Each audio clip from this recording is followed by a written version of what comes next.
So Ontario conducted a nice, great draw today. Express entry skilled trade stream draw. 2,552 notifications of interest were issued.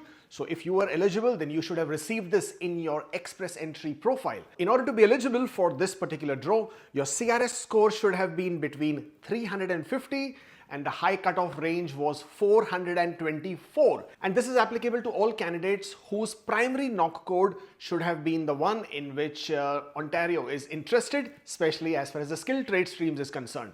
In order to be eligible for this program, you should have had at least 1 year of work experience in Ontario in any of these trade categories, and you should have also chosen that as your primary NOC code. Now, why was this range at 424? Because again, Ontario plays it in tandem with the last express entry draw, which was for the trade categories, which was in December, and 1,000 invitations were issued and the cutoff was at 425. So 1 point less, 424, that's how Ontario conducts their draw.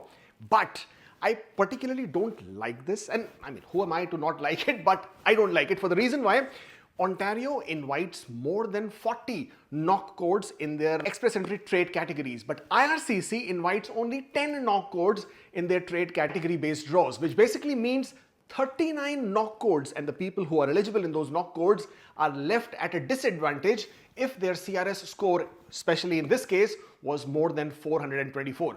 What wrong did they do, Ontario? I mean, why shouldn't they get invited? IRCC is not going to consider them. Ontario is not going to consider them. What should they be doing? Also, in this particular draw, 5 NOC codes were new, which was included, which earlier had not been included in some of the draws from Ontario, which included CNC machinists as well as cabinet makers. So 5 new NOC codes included, but at the same point of time, Ontario also dropped 3 NOC codes, of which welders, which was a very big one, and telecommunication installers were also dropped. So you see, these programs are never absolute, they are never certain, they can change at any point of time. But at this point of time, what's to celebrate is everybody who received an invitation on this particular draw, score of 350 at the lowest cutoff and high of 424. Hey, who says if you have a score in 300s you can't get invited?